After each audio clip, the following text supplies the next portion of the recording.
Alors, juste rappeler que la réunion est diffusée en direct sur Facebook et elle est également enregistrée pour être diffusée plus tard sur d'autres canaux.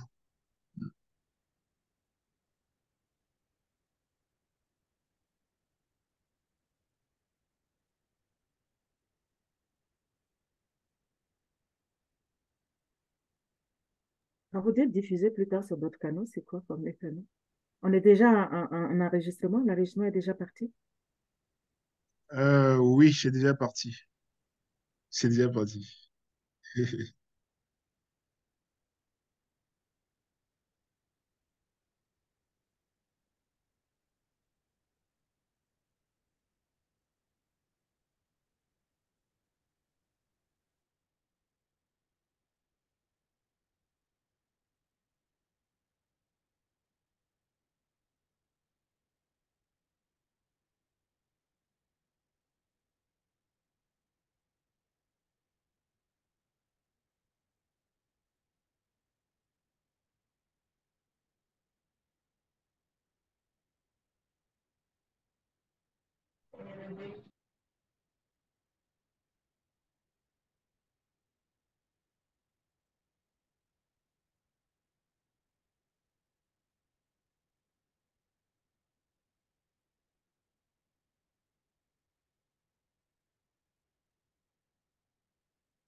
Bien, il est 17h00. Je pense on peut commencer le temps que les autres participants nous rejoignent.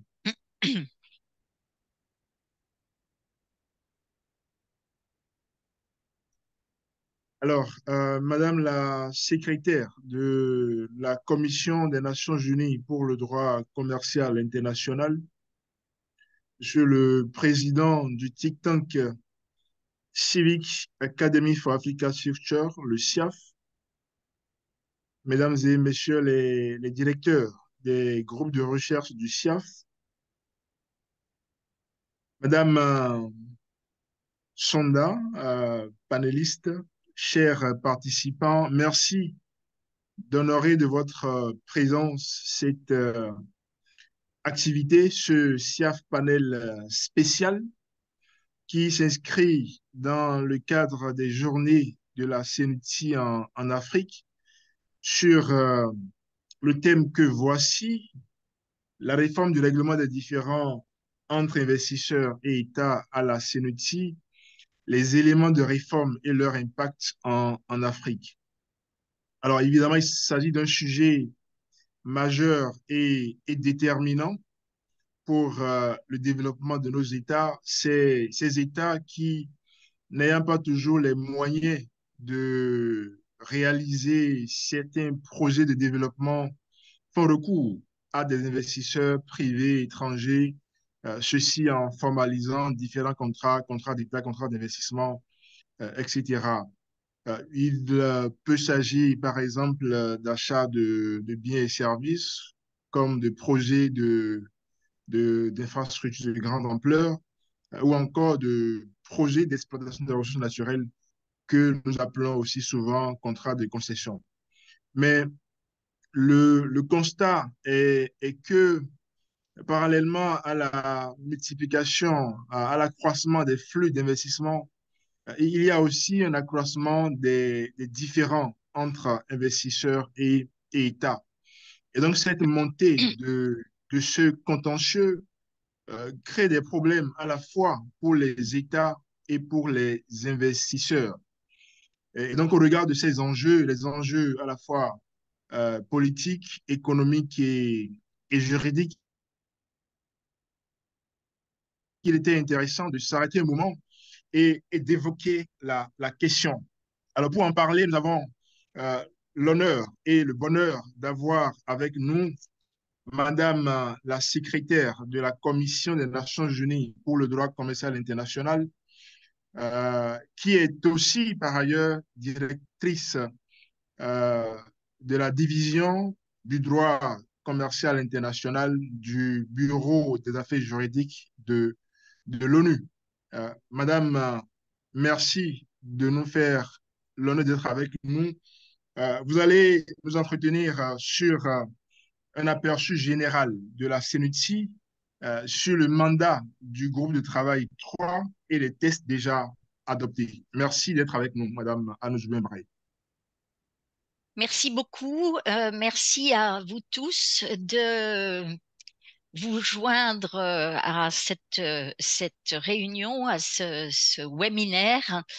Et merci de votre intérêt pour le travail qu'accomplit actuellement la CNUTSI et plus particulièrement son groupe de travail 3 en matière de réforme du système de règlement des différends entre investisseurs et États tel qu'il a été établi il y a environ une soixantaine d'années et qui, comme vous l'avez dit, avait besoin qu'on s'y penche vraiment de manière approfondie pour répondre aux nombreuses critiques et aux nombreux problèmes soulevés par ce système de règlement des différends qui est en fait principalement basé sur l'arbitrage et l'arbitrage commercial international, qui est quelque chose que la CNUTSI connaît très bien, puisque la CNUTSI a élaboré depuis les années 66, depuis sa création, un cadre juridique pour l'arbitrage commercial international. Et donc, complètement indépendamment de la... Je sens que Madame Bray est déjà prête à entrer dans le vif du sujet. Elle va revenir tout à l'heure avec vous pour aller plus au fond sur la question.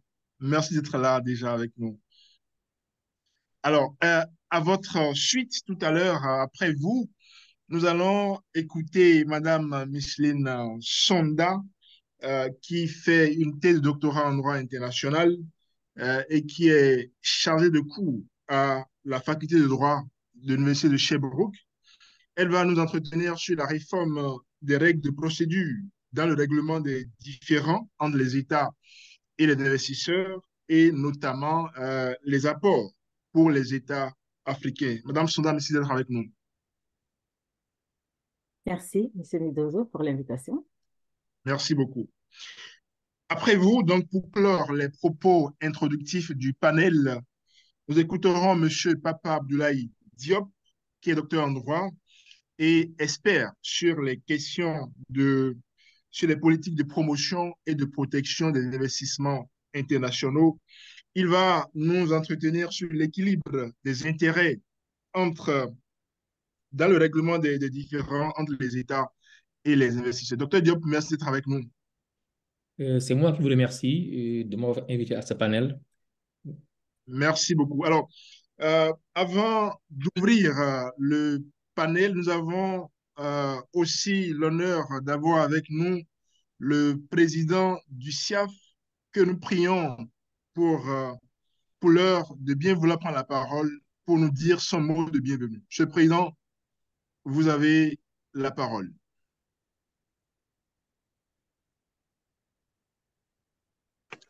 Cher docteur Bidouzo, cher Thierry, mesdames et messieurs, c'est un immense honneur pour le CIAF d'accueillir cette activité d'échange intellectuel sur les différends entre les États et les investisseurs.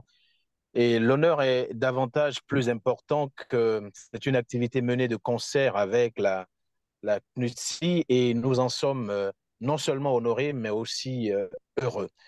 Et vu que, cher Bidouzo, vous êtes déjà entré dans le vif du sujet, je ne souhaiterais pas faire une plus longue introduction, si ce n'est de vous souhaiter effectivement la bienvenue à toutes et à tous et que les débats soient à la hauteur du CIAF panel que nous avons l'habitude de tenir pour une meilleure visibilité, bien évidemment, des questions liées aux différends entre les États et les investisseurs et surtout pour aider à ce que cette préoccupation ou cette problématique soit mieux perçue, entendue et discutée sur le continent africain. Bonne réflexion à toutes et à tous.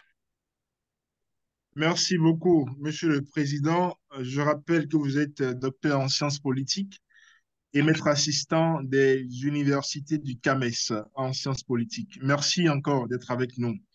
Alors, Madame la secrétaire de la CENUTI, euh, que fait la CENUTI en matière de règlement des différends entre les États et les investisseurs et les étrangers notamment? Euh, Parmi les éléments de réforme, que peut-on dire éventuellement du centre consultatif multilatéral? Que fait-il? Et évidemment aussi, éventuellement, quel rapport entretient ce centre avec les États et les investisseurs? Vous avez euh, 15 minutes pour nous entretenir sur ces différents éléments. Merci de prendre la parole. Merci à vous et je suis désolée d'être partie au quart de tour. Vous voyez comme la passion du sujet m'a amené à rentrer encore plus vite dans le vif du sujet. Merci donc de nous accueillir, d'accueillir la CNUTSI, d'abord pour être votre partenaire pour cette journée de la CNUTSI en Afrique et aussi pour cette présentation donc, du travail que fournit en ce moment le groupe de travail 3 de la CNUTSI en matière de réforme du système de règlement des différents investisseurs États.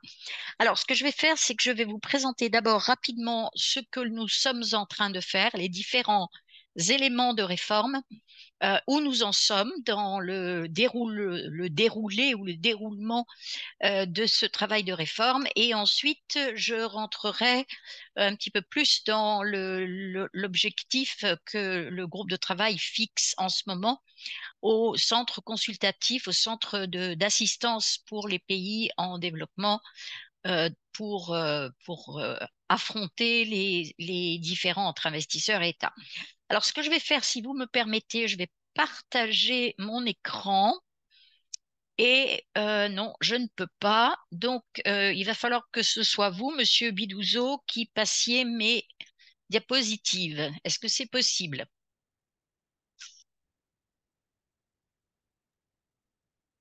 Alors, on va essayer. Parce que moi, je ne peux pas. Je n'ai pas accès. Mais je pense que vous pourrez y aller, hein, c'est pas grave. Là, maintenant, ça y est. Alors, voilà, vous voyez ma présentation? Oui, c'est bon, c'est bon, Ah, c'est bon. super. Bon, alors, allons-y.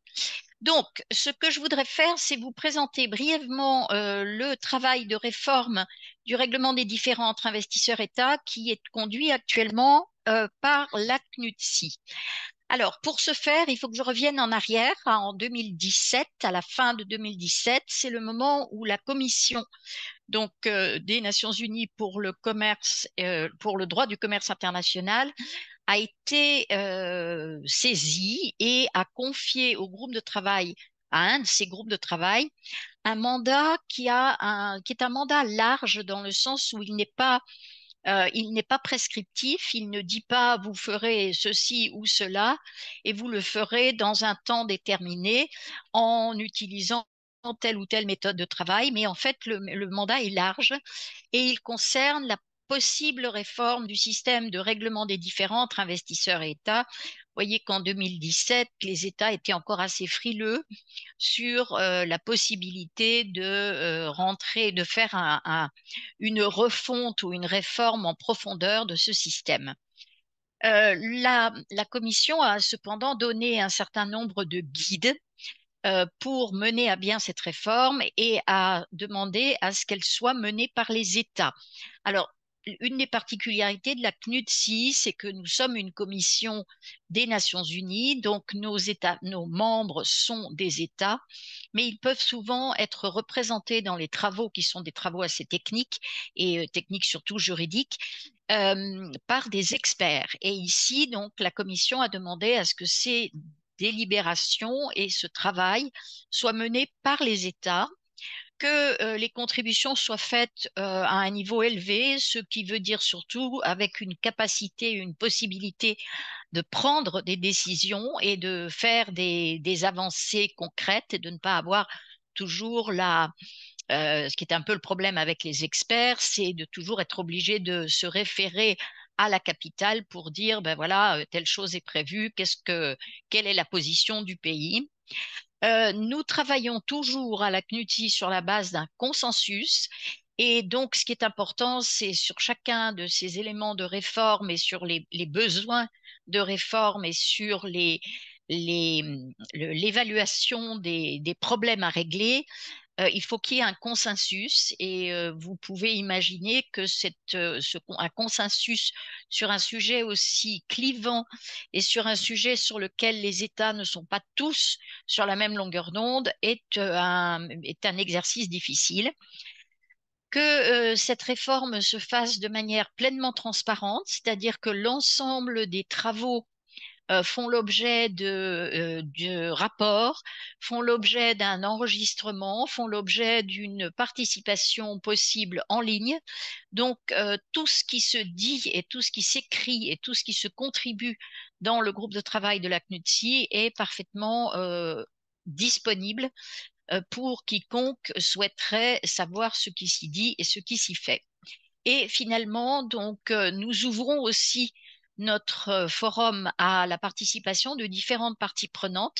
C'est important de ne pas mener une réforme dans son coin sans avoir impliqué les organisations internationales qui sont particulièrement impliquées dans le règlement des différends. Alors, je vous citerai évidemment le CIRDI, je vous citerai l'OCDE, je vous citerai la CNUSED, mais je vous citerai aussi le secrétariat de la zone de libre-échange continentale africaine qui participe à l'ensemble de nos travaux et bien entendu des représentants des différents autres parties prenantes et en l'occurrence des investisseurs. Nous avons plusieurs associations qui représentent des investisseurs, qui représentent les barreaux de différentes régions, qui représentent les utilisateurs du règlement des différends entre investisseurs et États.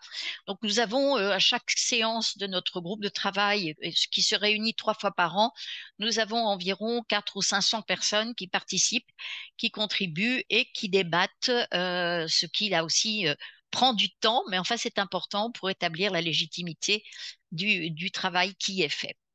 Alors, les travaux de la CNUTSI, en fait, ils se fondent. Et pourquoi être allé à la CNUTSI pour travailler sur le règlement des différends entre investisseurs et États? Eh bien, pour en raison des travaux qu'a déjà mené à bien la CNUTSI sur la transparence, et notamment un règlement sur la transparence, une convention multilatérale, donc internationale, sur la transparence et un registre de transparence qui est directement appliqué à l'arbitrage entre les investisseurs et les États, fondé sur des traités et qui a servi de base en fait aux études préparatoires aux travaux du groupe de travail 3 à la CNUTSI. Alors, tout d'abord, c'était un mandat à 3 étages. Donc, un mandat qui commençait par la nécessité de faire un état des lieux, des difficultés, des problèmes, des critiques du système et afin de pouvoir identifier ensuite quels étaient les éléments de réforme que la CNUTSI pouvait mener à bien. Il y a effectivement des réformes qui ont été menées à bien qui sont menées à bien dans différentes autres institutions. Le CIRDI, par exemple, a complètement revu ou a revu en profondeur son règlement d'arbitrage en parallèle avec les travaux de la CNUTSI et en parfaite coordination avec nous. Et donc, ce qui était important, c'est de voir ce qui devait être. Donc, si vous voulez, d'abord, identifier quels sont les problèmes et quelles sont les critiques et quels sont les éléments de ce système qui doivent être réformés. Deuxièmement, identifier les éléments de réforme.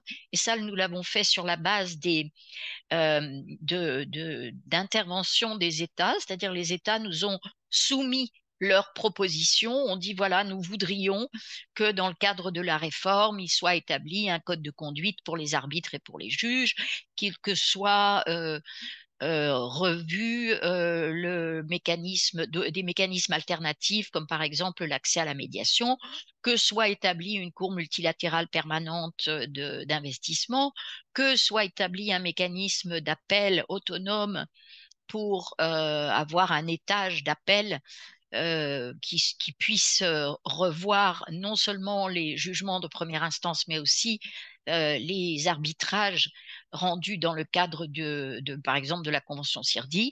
Donc, tout et que soit développé un ensemble de règles procédurales qui prennent en compte les différentes critiques formulées et les besoins de réforme identifiés.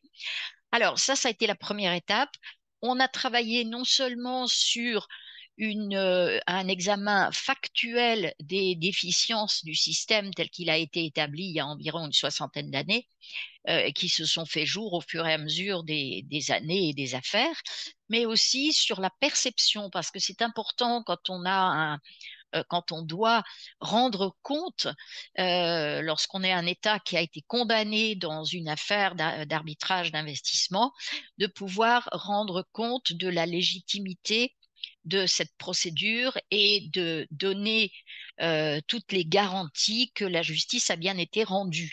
Donc, c'est là où l'aspect perception de justice rendue est très importante et peut nécessiter certains éléments de réforme. Donc, voilà où nous avons, donc c'était le premier étage de la fusée, si vous voulez. Le deuxième étage était de voir ce qui pouvait se faire utilement au niveau de la CNUTSI et ce qui n'avait pas vraiment lieu d'être traité au niveau de la CNUTSI, parce qu'il y a soit d'autres forums, soit tout simplement que ce sont des réformes qui peuvent se faire au niveau au niveau bilatéral. Par exemple, les éléments de protection et de promotion des investissements au niveau de la substance, des règles, de fond, c'est quelque chose que la CNUTSI n'a pas vraiment vocation à regarder. Et donc, on a mis ça de côté en disant on se concentre sur la réforme du système de règlement des différends et on ne rentre pas dans le détail des règles de protection des investissements, par exemple. Donc, à la suite de cette deuxième étape, on est rentré dans la définition d'éléments de réforme et on a commencé à les dérouler les uns après les autres. On travaille sur différents éléments de réforme de façon, j'allais dire, simultanée. Certains ont été finalisés plus rapidement, mais les autres sont également en cours et je vous donnerai aussi une indication du timing que nous envisageons pour le déroulé de ces différents éléments de réforme. Les premiers éléments de réforme que nous avons adoptés à la CNUTSI et qui sont actuellement en cours d'adoption par l'Assemblée générale des Nations unies sont de deux ordres. Le premier, c'est de renforcer comme méthode de règlement des différends le recours à la médiation pour pouvoir effectivement prévenir les différends et pouvoir offrir une autre alternative qu'uniquement l'arbitrage pour régler les différends avec les investisseurs. Et donc, nous avons finalisé deux textes. L'un qui est une série de dispositions qui pourront être intégrées aux 3000 et quelques traités bilatéraux existants et qui feront ensuite l'objet d'une disposition dans l'instrument multilatéral pour permettre l'accès à la médiation. Parce qu'il est bien clair que si le traité ne vous permet pas d'utiliser la médiation comme système de règlement des différends, ça n'est pas envisageable de même le proposer. Et d'autre part, nous avons préparé un texte qui est un peu un texte de guide pour l'utilisation de la médiation dans les différends avec les investisseurs. Et nous avons ensuite développé 2 codes de conduite pour les arbitres et pour les juges qui seront amenés à connaître des différends entre investisseurs et États. Comme vous le savez, actuellement, c'est essentiellement des arbitres, puisque c'est l'arbitrage qui a été utilisé comme système pour régler les différends entre les investisseurs et États. Et c'est vrai qu'on s'est aperçu que les arbitres, en fait, n'étaient pas couverts ou n'étaient pas réglementés par un code de conduite qui notamment fixe les règles de ce qui doit être divulgué, des liens possibles entre les arbitres, entre les parties, entre les arbitres et les avocats des parties, et qui réglemente aussi certaines pratiques qui s'étaient faites jour dans l'arbitrage d'investissement, qui était d'avoir à la fois de jouer à la fois un rôle de conseil dans certaines affaires et de pouvoir être arbitre dans d'autres. Donc ça, c'est maintenant réglementé assez strictement par le code de conduite. Et le code de conduite se penche aussi sur la manière dont les arbitres conduisent l'arbitrage et notamment les services qu'ils peuvent attendre de leurs assistants, ce qu'ils peuvent déléguer, ce qu'ils ne peuvent pas déléguer, et toute une série de règles qui sont des règles déontologiques qui s'appliquent donc aux arbitres et qui s'appliqueront puisque ce code de conduite a été adopté en principe par la CNUTSI et qui le sera aussi par l'Assemblée générale des Nations unies pour les juges, puisqu'en fait la Cour multilatérale permanente d'investissement n'a pas encore été établie. Donc le code de conduite qui s'attachera à cette Cour est déjà finalisé, mais ne prendra effet que lorsque la Cour multilatérale sera mise en place. Alors, qu'est-ce qui va suivre? Ce qui va suivre et ce qui Madame, arrivera, s'il vous plaît, oui, oui. je voudrais juste rappeler que vous avez encore 3 minutes et vous précisez que vous aurez le temps dans la discussion de revenir sur d'autres éléments de détail éventuellement. D'accord. Donc, Donc, voilà, merci. j'allais en fait, vous êtes gentil de faire le timekeeper parce que c'est un peu, c'est un vaste sujet et il faut, enfin, on a différents éléments de réforme en cours et ils sont tous plus ou moins avancés. Donc, ce que je peux vous dire d'ores et déjà, c'est que nous sommes très avancés dans l'établissement d'un centre consultatif multilatéral qui sera mis à la disposition des pays les moins avancés et des pays en voie de développement en priorité et qui aura comme fonction de donner des conseils, de servir donc de centre consultatif, mais également de pouvoir aller jusqu'à la représentation dans des différends entre investisseurs et États des États qui en feraient la demande. Donc, ce centre consultatif, il va être finalisé au mois de janvier dans la réunion du groupe de travail 3 de janvier. Il sera présenté pour adoption à la Commission au mois de juillet de cette année. Nous avons aussi un certain nombre de réformes des règles procédurales pour répondre justement aux nombreuses difficultés qui se sont fait jour au fur et à mesure des années. Et notamment, il y a un certain nombre de règles qui vont être très spécifiques à l'arbitrage d'investissement et au contentieux d'investissement, et notamment une réglementation du financement par les tiers des différends avec les États, la possibilité de fixer des règles très claires pour l'évaluation et la définition des dommages et des dommages et intérêts, des règles sur l'interprétation des traités, notamment le rôle que vont jouer les États signataires d'un traité dans l'interprétation, de manière à ce que les États retrouvent un certain contrôle sur les traités qu'ils ont négociés, qu'ils ne le laissent pas exclusivement entre les mains d'un tribunal, qu'il soit un tribunal permanent multilatéral ou un tribunal arbitral. Et d'autre part, donc l'élément un petit peu plus structurel de réforme est la possibilité d'établir un système de cour permanente qui pourrait fonctionner donc comme une cour de première instance avec la possibilité d'un mécanisme d'appel qui soit autonome de cette cour, soit qui soit un deuxième étage de la fusée cour multilatérale. Si vous me faites le plaisir et la joie de passer à la diapositive suivante, ça me permettra de conclure cette présentation en vous montrant à quoi ressemblera le système de règlement des différends entre investisseurs et États. C'est moi qui dois le faire en fait. Next. C'est moi qui dois le faire et je vais donc passer voilà, à la diapositive suivante pour vous montrer à quoi ressemblera le système de règlement des différends entre investisseurs et États une fois la réforme mise en œuvre.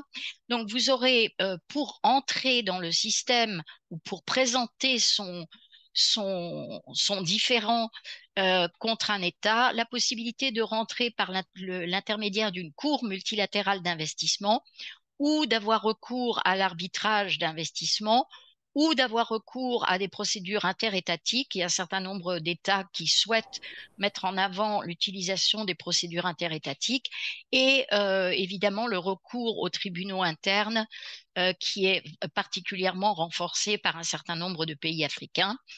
Nous avons terminé donc la première partie de réforme qui concerne à renforcer le règlement des différends alternatifs et notamment l'utilisation de la médiation.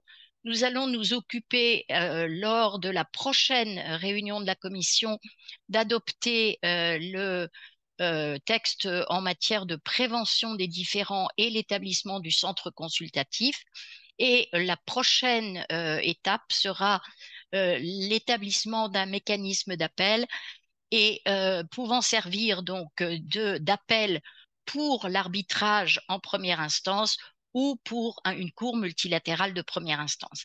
Et dernier point, l'ensemble des règles de procédure s'appliqueront bien sûr aux deux étages de cette maison que j'aime bien utiliser pour montrer qu'il y a une architecture cohérente à cette réforme et non pas uniquement du sparadrap sur les problèmes ou sur ou sur les fuites éventuelles du système.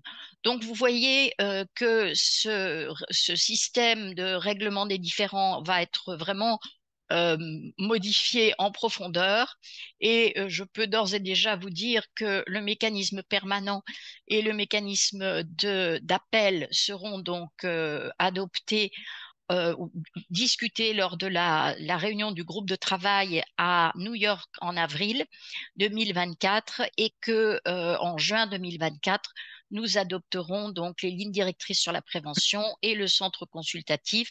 Et je ne vois pas pourquoi mes collègues y mettent toujours sous réserve, parce qu'en fait, il sera adopté. Il ne sera pas encore opérationnel parce qu'il y a un aspect, il y a trois aspects essentiels que le groupe de travail ne pourra certainement pas, sur lequel le groupe de travail ne pourra certainement pas se prononcer. Le premier, c'est où sera le siège, où sera établi ce centre consultatif et comment fera-t-il pour donner des conseils et travailler avec les États dans 5 continents. Deuxièmement, quelles seront les ressources de ce centre? Est-ce que ce seront uniquement des contributions qui seront faites ou bien est-ce que les États qui utiliseront les services régleront aussi une quote-part sur ces services qu'ils demanderont et d'autre part, effectivement, tout le mécanisme interne d'établissement du centre, une fois qu'il aura été adopté par la CNUTSI, devra faire l'objet de délibérations additionnelles qui se feront en septembre 2024 dans une réunion spécifique qui sera organisée par la Thaïlande. Voilà, ce que je voulais vous dire, je Merci. n'ai pas été très brève, mais ce que je voulais vous dire, grosso modo, sur cette réforme, c'est une réforme en cours, c'est une réforme en profondeur, et c'est une réforme qui est difficile parce que nous avons 120 pays représentés dans notre groupe de travail et que tout le monde ne tire pas dans le même sens. Mais je pense que la possibilité pour moi de présenter ça à une audience africaine est importante parce que ça me permettra d'écouter quelles sont les priorités et quels sont les messages importants qui nous viennent du continent africain. Voilà, je vous remercie. Merci beaucoup, Madame Anne Joubembré, pour cette présentation. Je rappelle que vous êtes euh, la secrétaire de la Commission des Nations Unies pour le droit commercial international.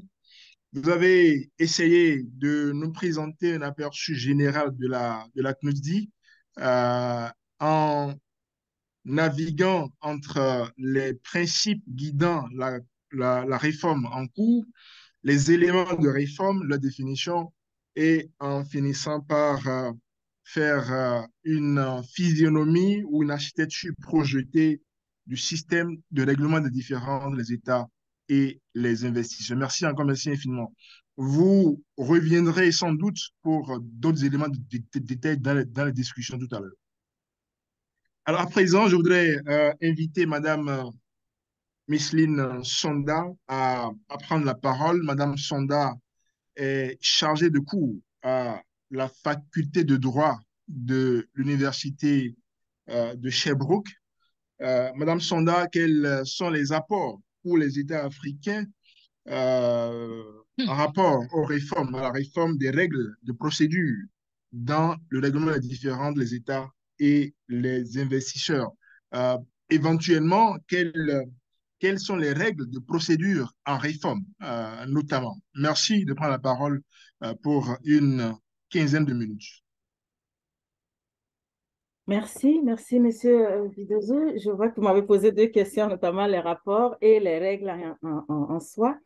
Alors, pour 15 minutes de présentation que j'ai, je ne vais pas aller en profondeur sur les règles, mais je vais vraiment faire une approche plutôt globale de la réforme des règles de procédure et quels peuvent être les apports pour l'Afrique. Je reste encore sur la possibilité que ça puisse être un apport parce qu'on n'a pas encore tous les tests au niveau de l'investissement de la ZECA. Alors, mes propos vont se dérouler autour de deux questions principalement. Pour ce qui est de l'apport, je vais d'abord brosser rapidement pour rappeler que les pays africains disposent quand même de pas mal de mécanismes de règlement des différends en matière d'investissement. Et donc, quel pourrait être le plus de cette réforme de la CNUSDI sur le règlement des différends?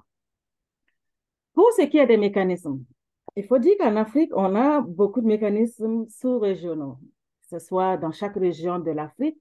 Au niveau de l'Afrique de l'Ouest, on va avoir l'acte uniforme de l'OHADA qui est principalement utilisé pour les litiges commerciaux de type privé, donc qui va inclure des acteurs privés, soit deux entreprises, beaucoup plus que les litiges de type mixte État-investisseur. Mais il y en a quand même au niveau de la CCGE aussi, de l'OHADA. Au niveau des cours régionales, on va quand même en trouver, par exemple, la Convention commune de la CEMAC sur les investissements qui va régler les questions d'investissement dans cette région de l'Afrique centrale. On en trouve aussi au niveau de la CEDEAO avec l'acte additionnel. On va avoir le protocole de la SADC et on va avoir un modèle d'investissement quand même, le modèle du code d'investissement qui pourrait être utilisé. Tout ceci pour vous dire, je ne vais pas rentrer en détail dans tous ces protocoles parce que ce n'est pas le but aujourd'hui, mais pour vous dire qu'il en existe d'autres au niveau régional. Maintenant, au niveau africain, en ce moment, il y a eu le protocole sur l'investissement de la ZLECAf qui a été quand même adopté en février 2023. Alors, je tiens à préciser que la version officielle finale n'est pas disponible sur Internet, mais on en trouve quand même la version qui a été distribuée au chef d'État, donc qui représente la version 2023 du protocole d'investissement. Ce protocole a pour objectif d'harmoniser les règles en matière d'investissement au niveau des relations intra-africaines. Lorsqu'on regarde ce protocole, on se rend compte malheureusement qu'il n'y a pas de règles, il n'y a pas de règles de procédure prévues dans le protocole. Le protocole, à l'article 46, nous dit que les règles de procédure vont faire l'objet d'une autre négociation, donc d'une annexe.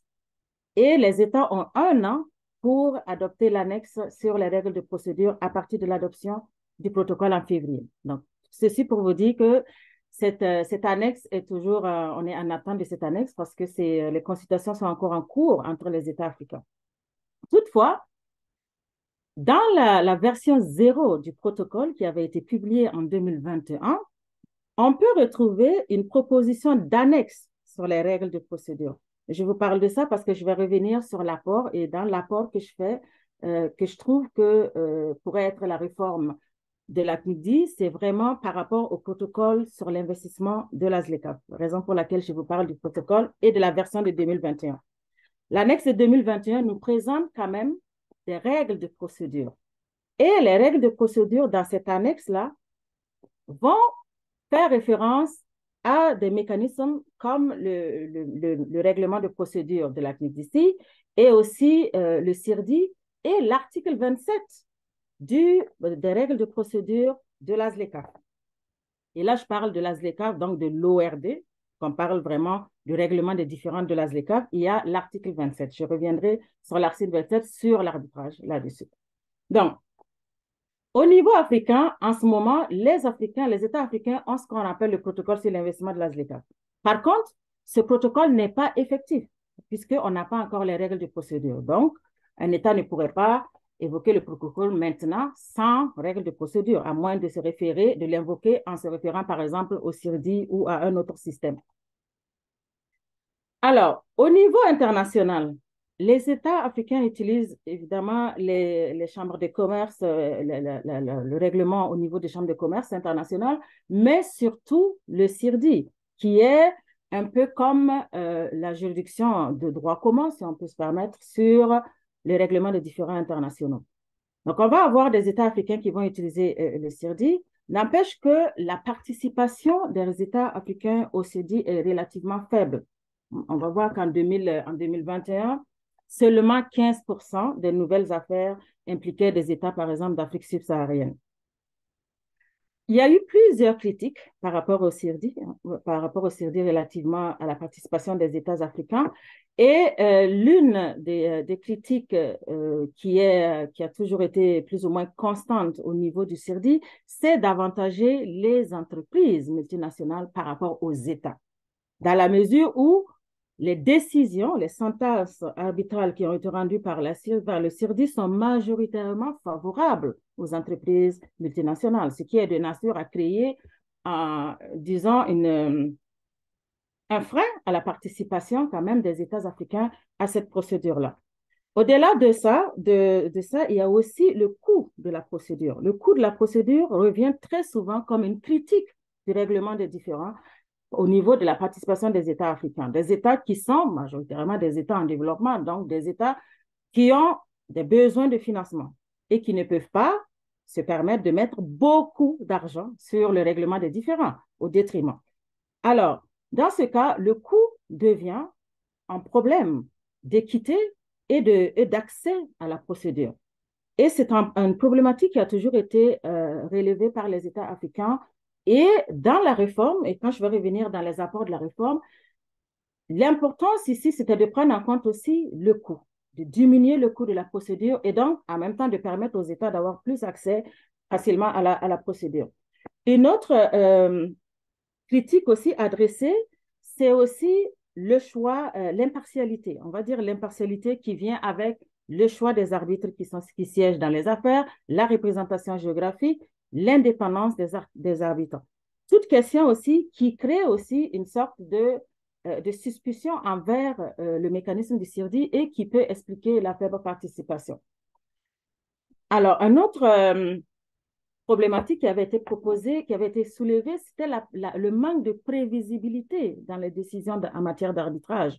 Que le but de mettre en place un mécanisme de règlement des différends en matière d'arbitrage, c'est non seulement de protéger l'investisseur, mais aussi d'assurer quand même un accroissement des flux d'investissement pour l'État concerné dans le but de financer son développement.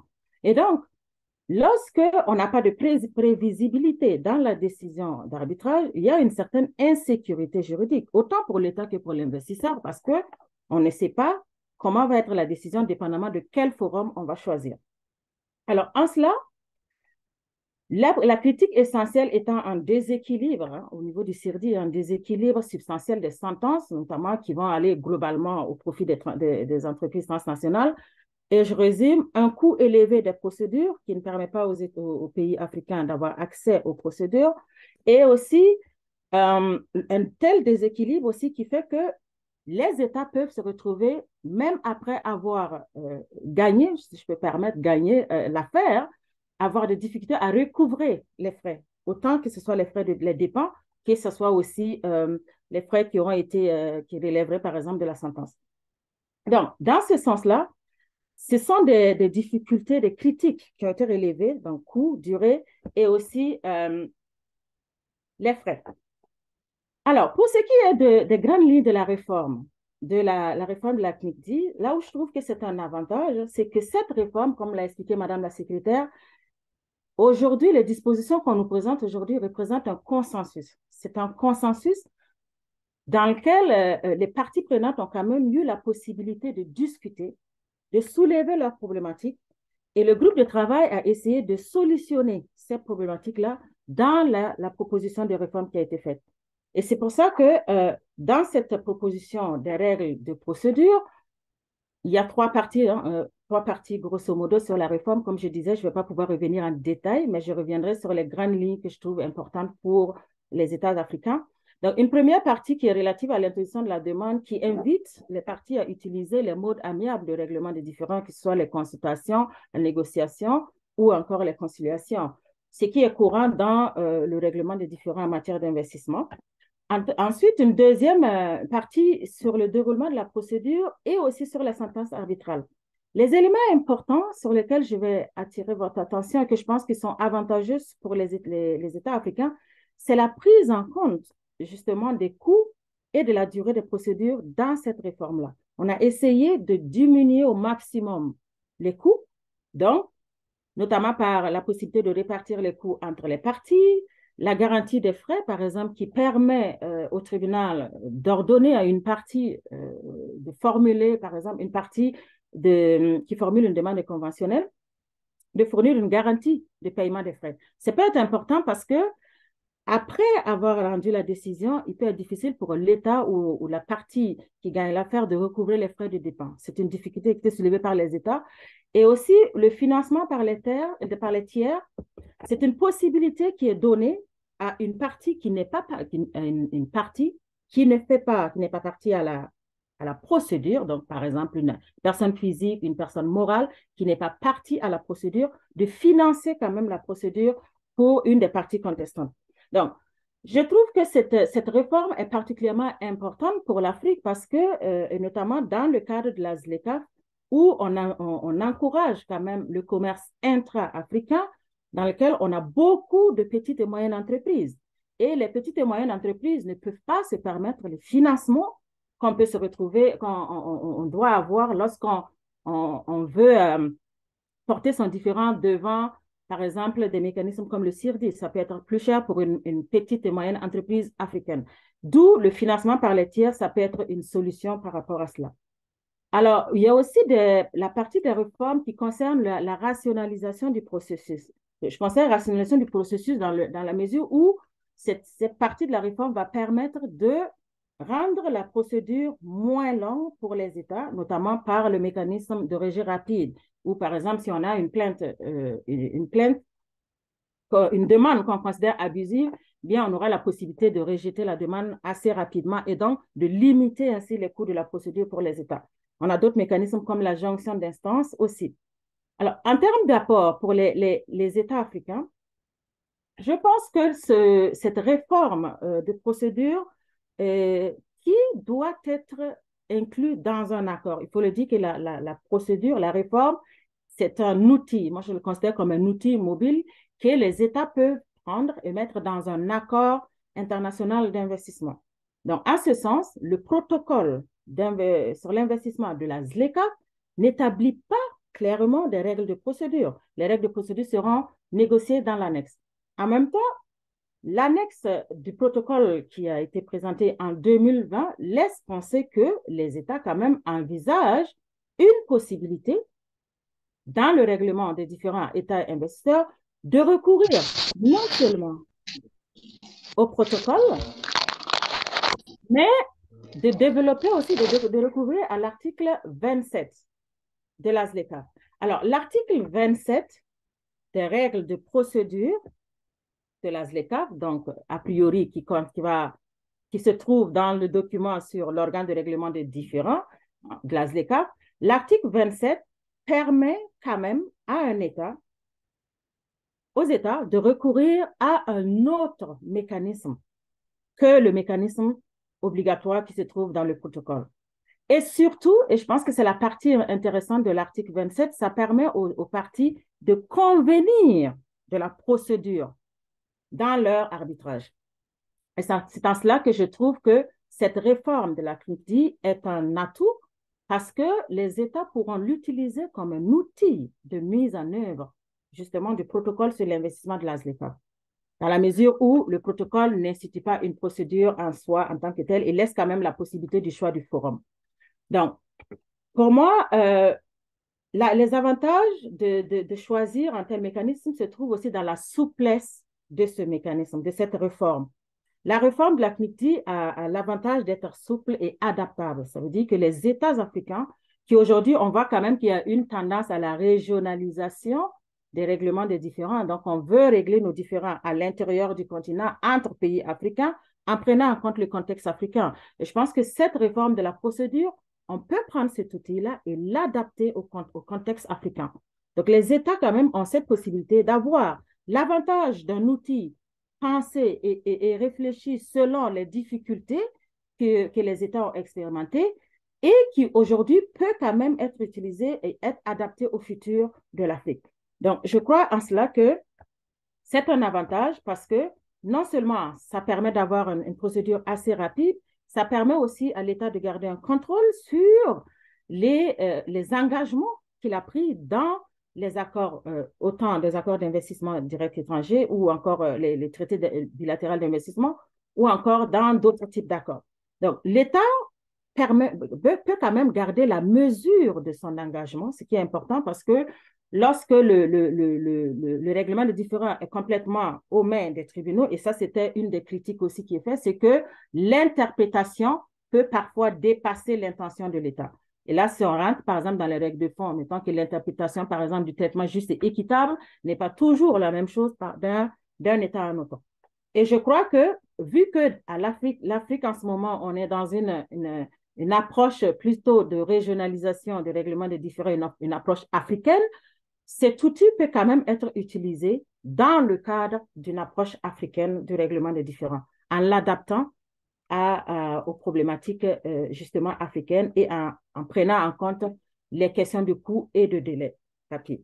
Alors, je ne sais pas si j'ai encore beaucoup de temps, M. Bidozo. Je suis allée assez vite sur Oui, Est-ce que oui. j'ai encore quelques minutes? Vous avez déjà épuisé le temps imparti. Évidemment, encore une fois, vous avez l'occasion de revenir sur le développement dans le débat. D'accord. Alors, je vais juste conclure. Alors, vu que j'ai Oui, déjà épuisé mon temps et je pourrais discuter avec vous un peu plus en détail oui.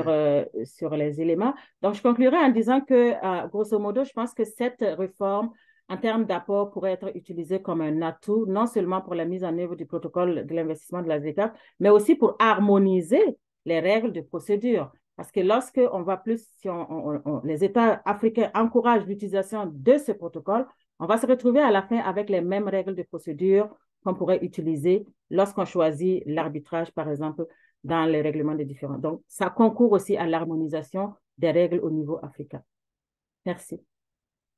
Merci beaucoup. Merci, Madame Sanda. Merci infiniment. Je rappelle que vous êtes chargé de cours à la faculté de droit de l'Université de Sherbrooke. Vous l'avez dit, la réforme des règles de procédure dans le règlement des différends, les États et les investisseurs est une réforme qui a l'avantage d'être souple et adaptable. Et donc, de ce point de vue-là, elle peut être un outil important de mise en œuvre du protocole sur l'investissement de la ZLECAf. Et donc, dans cette tendance de régionalisation du règlement des différends en Afrique, les États africains ont tout à gagner en l'apprenant, en l'adaptant donc aux différents instruments existants déjà sur le continent. Merci encore infiniment pour votre présentation. Alors, le troisième et dernier panéliste, c'est Monsieur Papa Abdoulaye Diop, docteur en droit, expert sur les politiques de promotion et de protection des investissements internationaux. Alors, docteur Diop, les relations entre les États et les investisseurs sont une relation d'articulation et de juxtaposition des intérêts à la fois publics et privés. Et dans le cadre des différends très politisés parfois, les États ont pu user à une certaine époque de leur puissance économique ou encore de leur pouvoir politique pour chercher à protéger les droits de leurs investisseurs dans un autre État. Donc, dites-nous en une quinzaine de minutes aussi, quel équilibre trouver dans la protection des intérêts, dans le règlement des différends entre les États et les investisseurs. Merci beaucoup, M. Buduzo, pour la présentation. Alors, je vais sans tarder entrer vivement dans le sujet pour essayer de répondre à votre question. Vous savez, en droit des investissements, la question des intérêts, je dis souvent que c'est la roue qui tourne. Pourquoi je dis que c'est la roue qui tourne? Parce qu'au tout début, justement, comme, ce ne sont pas les États d'origine des investisseurs qui, en fait, qui imposaient leur dictat sur les États d'accueil le dictat sur l'État de l'investissement. Non, c'est juste que au tout début, c'était l'investisseur étranger qui était défavorisé. Pourquoi? Parce que le contentieux était un contentieux diplomatique. C'est un contentieux qui se lie devant la Cour internationale de justice. Parce que si toutefois l'investisseur étranger qui est dans un état d'accueil prouve qu'il a été injustement traité, il appartenait à son état d'origine, donc d'attaquer l'état d'accueil de l'investisseur devant le Centre international de justice à travers le mécanisme de la protection diplomatique. Donc l'investisseur n'était pas dans une situation très favorable pour mener à bien son activité d'investissement. Ce qui fait qu'au fur et à mesure, il y a les traités bilatéraux d'investissement qui sont signés et ces traités ont apporté ces révolutions en permettant maintenant, dorénavant, l'investisseur de pouvoir directement saisir une juridiction internationale pour faire valoir ses droits.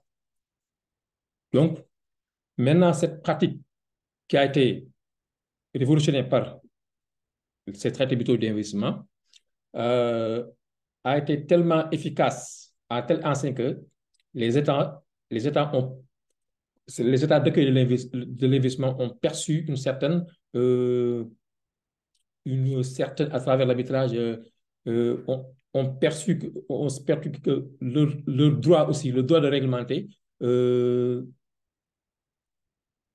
a été un peu défalqué, si je puis dire. Pourquoi? Parce que l'arbitrage, les arbitres disposent d'une certaine liberté d'interpréter certaines dispositions de ces traités, comme si vous prenez l'expropriation indirecte, parce que l'expropriation directe ne cause pas de problème, mais quand on parle d'expropriation indirecte, ça laisse une certaine marge de liberté à l'arbitre de pouvoir interpréter les mesures qui ont été édictées par l'État. C'est pour cette raison maintenant, aujourd'hui, qu'on parle de déséquilibre. Mais aussi, l'investisseur étranger, au niveau du CEDI, dispose de cette exclusivité de la procédure contentieuse. C'est-à-dire que si toutefois il juge qu'une mesure de l'État porte atteinte à son activité d'investissement, il lui suffit tout simplement d'introduire une requête d'arbitrage devant le CEDI pour que le contentieux soit lié. Et on voit que les États ne peuvent maintenant que déposer des demandes conventionnelles. Vous voyez, donc, C'est pour ça que je dis que maintenant, voilà, c'est la roue qui tourne. Au début, c'était l'investisseur qui se sentait pas en sécurité. Maintenant, ce sont les États qui jugent que l'arbitrage semble être déséquilibré à leur désavantage. Maintenant, qu'est-ce qu'il faut faire pour essayer de rééquilibrer cette perception de déséquilibre? Déjà, au niveau du protocole sur l'investissement au niveau du protocole sur l'investissement de la ZLCAF, ce protocole innove en ce sens que on voit pour la première fois que maintenant dans un traité d'investissement, on parle d'obligation des investisseurs. Parce que si vous voyez sur le chapitre 4 de ce protocole, on parle des obligations des investisseurs. C'est une première dans les traités, parce que même dans les traités d'investissement, on ne trouve pas ou on ne numère pas les obligations des investisseurs. Ouais, donc je pense que ça, c'est très important, même si ce traité n'est pas encore, voilà, ça a été adopté par les États, mais la plupart des États ne l'ont pas ratifié pour la simple et bonne raison qu'ils ne sont pas tombés d'accord sur certains points de ce protocole. Donc, c'est toujours en discussion. C'est toujours en discussion. Il y a des parties qui ont fait l'objet d'amendements, c'est toujours en discussion. Donc, en ce qui concerne maintenant la SUNIDICI sur les projets de réforme, il faut noter que ces réformes sont extrêmement importantes justement pour essayer de rééquilibrer ses intérêts. L'intérêt public de l'État, mais aussi l'intérêt privé de l'investisseur qui est de tirer profit de son activité d'investissement. Le centre exemplaire ainsi de ce mécanisme de l'installation de cette cour permanente d'arbitrage, qui est aussi une révolution parce qu'en matière d'arbitrage, nous savons que les arbitres sont choisis en fonction d'une affaire donnée. Mais si on est sur une cour permanente d'arbitrage, donc cela signifie que ces arbitres seront nommés. Je ne sais pas si ils sont nommés par les États ou bien c'est par la SUNICED. C'est une question que je pose ouvertement. Je pense que c'est une bonne chose. C'est une bonne chose pour essayer de rééquilibrer ses intérêts. Il y a aussi le centre consultatif multilatéral. Ce centre consultatif, je trouve qu'il est extrêmement important pour, dans le cadre d'orienter et de conseiller les États dans les politiques de promotion des investissements. Mais surtout le fait de les accompagner aussi, la possibilité de les accompagner devant les contentieux, devant les juridictions internationales aussi, c'est une très bonne chose. Pourquoi? Parce que ça peut permettre de compenser, par exemple, le coût de l'arbitrage. Les coûts de l'arbitrage. Parce qu'effectivement, si un État doit effectivement trouver un arbitre dans un contentieux donné, alors qu'il peut trouver au niveau de ce descente qualitatif des conseils et on peut même l'accompagner et pourquoi même le centre peut même par lui-même trouver des arbitres qu'il mettra à disposition de cet État. Je pense que c'est une très bonne innovation. C'est un très bon projet de réforme en général. Voilà, sur les projets de réforme, il y a aussi la transparence aussi, qui est extrêmement important parce qu'aujourd'hui, beaucoup d'États ont pu se libérer du CIRDI tout simplement parce qu'ils ont jugé que l'arbitrage n'était pas transparent. Donc, les règles de transparence sont extrêmement importantes à mon avis, mais surtout, il faut aussi au niveau de traités d'investissement, essayer de préciser au maximum de canaliser certaines dispositions sur, comme exemple, le traitement juste et équitable. Ce sont des notions qu'on peut comprendre, mais qui peuvent faire l'objet d'interprétations divergentes d'une manière générale. Et ce que je voudrais ajouter aussi, je parle justement sur la ZLCAF. La ZLCAF concerne les États membres, les États africains. Sauf que ce protocole qui porte sur l'investissement, sur l'arbitrage d'investissement, mais nous savons que la plupart des multinationales qui interviennent en Afrique, ce sont la plupart des multinationales qui viennent à l'étranger. Donc, les États ne sont pas membres de la ZLECAf. Donc, je me demande si, exemple, si nous, en fait, au niveau africain, on n'a pas des entreprises qui peuvent vraiment se concurrencer avec ces multinationales dans l'exploitation des ressources naturelles, nous allons nous trouver avec un protocole qui effectivement réglemente seulement le contentieux qui peuvent lier les entreprises africaines et les États africains. Or, l'exploitation des ressources naturelles actuellement est monopolisée par les entreprises internationales dont les États ne sont pas membres de la ZLECAf. Donc, c'est dire que, par exemple, ce protocole sur l'investissement qui porte sur la ZLECAf, on verra dans l'avenir ce qu'il va donner. Mais je pense que pour l'instant, au niveau africain, ce qui est prioritaire pour nous, c'est d'essayer d'avoir un marché commun, d'essayer de développer au maximum les petites et moyennes entreprises, les renforcer d'une manière générale. Essayer en tout cas d'avoir un marché commun qui pourrait vraiment concurrencer ces multinationales dans l'exploitation des ressources naturelles. Voilà en gros ce que je peux dire sur les réformes et aussi sur l'équilibre des intérêts entre les États et les multinationales. Je vous remercie. Merci beaucoup, docteur Diop, pour votre intervention. Vous êtes docteur en droit et expert sur les questions de promotion et de protection des investissements internationaux.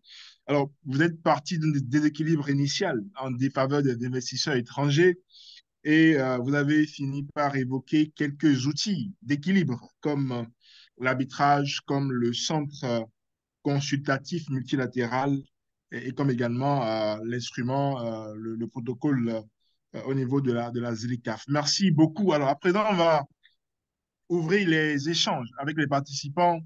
Je voudrais demander aux participants de bien vouloir manifester leur désir de prendre la parole en levant la main pour prendre la parole et échanger avec les panélistes. On a à peu près 45 minutes de débat, de discussion. Donc, merci de lever la main s'il y a des observations à faire, des questions à poser aux panélistes.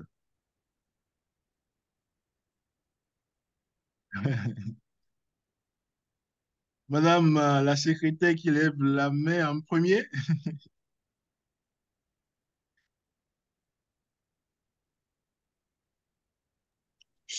C'est pour Madame rompre la glace. Voilà. Non, je Oui, voulais simplement répondre à la question qu'avait posée Monsieur Diop concernant la nomination des juges pour une cour multilatérale des investissements de première instance et même donc le mécanisme d'appel. Il est prévu effectivement que la nomination de ces juges soit faite par les États, mais il est prévu également une procédure d'évaluation qui permettent aux parties prenantes et notamment aux représentants d'investisseurs ou de chambres de commerce, etc., de donner un avis, d'intervenir dans la première sélection, mais ensuite la nomination des juges, ce sont des juges qui seront fonctionnaires nommés par les États à cette cour multilatérale. Voilà. Et donc, c'est un des points qui pose actuellement problème dans les négociations à la CNUTSI, c'est que pour certains, le fait que ces juges puissent être nommés par les États en viendrait à déséquilibrer le système dans le sens inverse, c'est-à-dire donner beaucoup trop de pouvoir de contrôle aux États sur le règlement des différends et qui est exactement l'inverse, comme vous l'avez très bien dit, du système qui a été établi à l'origine, qui était fait pour utiliser un mécanisme d'arbitrage calqué sur l'arbitrage commercial et qui est donc beaucoup plus, qui répond beaucoup plus aux attentes des investisseurs. Voilà. Merci. Merci beaucoup. Merci, madame, pour cette précision. Alors, je rappelle aussi que les participants ont la possibilité d'utiliser le chat pour poser leurs questions éventuellement, que je suis en train de scruter. Il n'y a pas encore de message de questions. Alors, euh, pour l'instant, c'est les panélistes qui reviennent. Madame Sonda. Merci pour la parole. Oui, je reviens pour apporter peut-être une petite précision, vu qu'il n'y a pas de questions et j'en profite pour, pour développer un peu sur les réformes. Le, la réforme, c'est la règle de procédure que j'ai qualifiée tantôt d'outil qui pourrait être utilisé par le protocole. C'est vrai que le protocole, a priori, s'applique uniquement pour les États parties, mais dans le commerce intra-africain. Et c'est là encore que je trouve quand même que la réforme reste pertinente, puisque, comme M. Diop l'a si bien précisé, on a des petites et moyennes entreprises principalement. Et les éléments de réforme qui permettent justement de diminuer le coût et la durée des procédures, de faire une procédure accélérée, et aussi avec le centre multilatéral et l'assistance qui est proposée. Là, je vais un peu plus au-delà des réformes, des questions procédurales, mais je pense que l'ensemble de ces éléments-là sont plus favorables aux PME africaines également. Et pour le moment, le protocole n'est pas fermé, le protocole n'a pas mis en place un mécanisme spécifique obligatoire. Il y a quand même un choix de forum qui est laissé aux États. Et je pense que c'est dans le choix de ces forums-là que je trouve que de choisir une procédure qui prend déjà en compte le coût et la durée peut être avantageux pour nos petites et moyennes entreprises, même dans le cadre du commerce intra-africain, en fait. Et aussi, peut-être ajouter que cet outil aussi peut être utilisé pas seulement dans des accords, hein, mais ça peut aussi être inclus dans un contrat d'investissement et dans le code d'investissement des États. Donc, ça a quand même un avantage qui permet que, dépendamment de comment est-ce que cet outil est utilisé, je pense que c'est un outil de base qui a été pensé en prenant en compte les difficultés qui peut être adapté. Et c'est la partie que j'apprécie le plus dans cet outil, c'est la souplesse, le fait que les États peuvent prendre ce qui les arrange là-dedans, enlever certains et ajouter par rapport à ça. Donc, déjà, ça permet de ne pas partir sur une base de zéro, en fait. C'est là où je trouve que ça peut être avantageux pour les États africains pour une mise en œuvre de ce protocole-là. Voilà l'ajout que je voulais faire. Merci. Merci beaucoup, Madame Sonda, pour cette précision. Alors, je suis particulièrement intéressé par euh, l'idée de cours multilatéral permanente des investissements qu'a évoqué Madame Anne Jumembré dans son intervention tout à l'heure, notamment sur les éléments de réforme en cours. Alors, quel peut être, par exemple, le mode de fonctionnement et peut-être aussi l'organisation d'une telle cour en termes de saisine, de justiciable, en termes de règles de procédure, en termes également de juges qui pourraient siéger dans cette cour-là.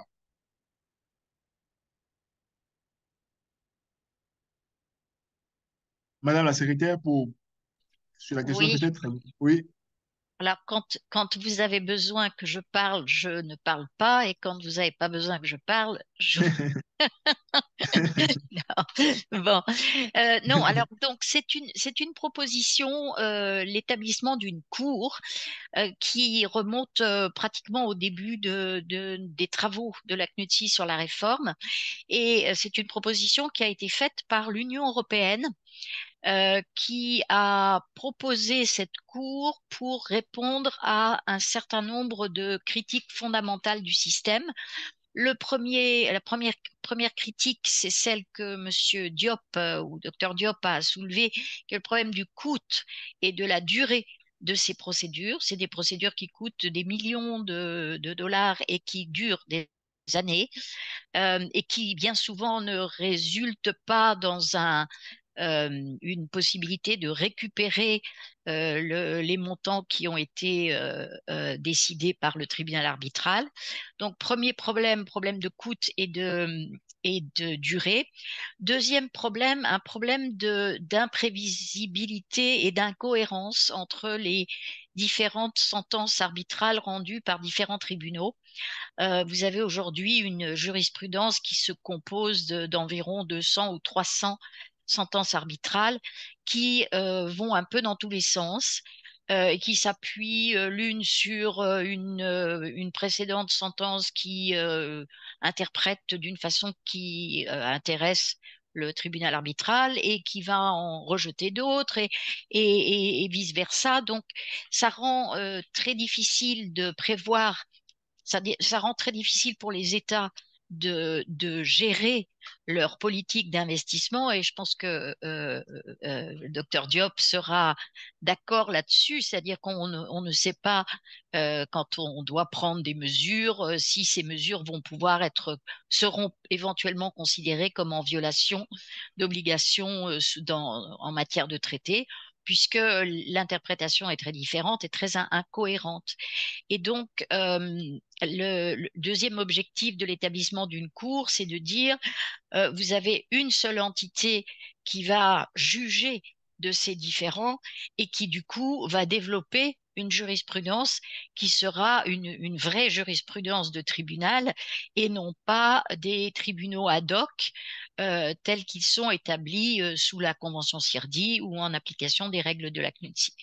Donc, ça, c'est la deuxième raison d'être. Et la troisième, c'est effectivement le problème de la légitimité de l'arbitrage de trois individus choisis par les parties, ce qui en fait est au cœur, le bénéfice principal de l'arbitrage, c'est de pouvoir choisir son juge. Mais ça a un peu, là aussi, je crois que vous avez raison, c'est le balancier qui est parti dans un sens qui est parti beaucoup trop loin et qui a fait que souvent les arbitres sont considérés comme ayant pris fait et cause, l'un pour l'investisseur, l'autre pour l'État, et donc tout reviendrait en fait entre les mains du tiers arbitre ou du président du tribunal arbitral. Donc pour régler tout cet ensemble de problèmes, la proposition a été faite d'établir une cour de première et de seconde instance. On en est à l'élaboration. On a différents documents de travail qui avancent un peu simultanément. L'un sur la nomination, la sélection et la nomination des juges. Le deuxième sur les statuts de cette cour et la troisième sur la manière dont une cour peut se raccrocher à un système d'appel qui pourrait aussi servir de mécanisme d'appel pour des sentences arbitrales. Voilà, donc c'est là que nous en sommes actuellement et c'est effectivement le modèle, l'élément de réforme qui est le moins consensuel parce que de nombreux États sont euh, très mitigés par rapport à l'établissement d'un tribunal. Beaucoup d'États ont fait de mauvaises expériences avec des cours multilatérales dans, dans différents pays. Et puis, c'est vrai que, bon, on a l'expérience aux Nations Unies des élections des juges et de la manière, par exemple, les juges de la Cour internationale de justice.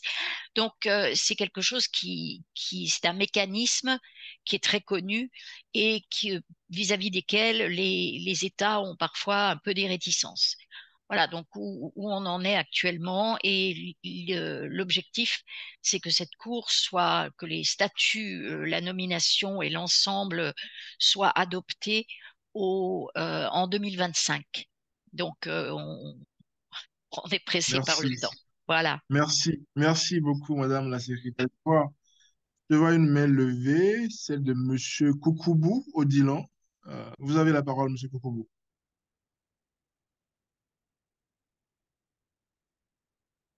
Monsieur Koukoubou, vous nous recevez?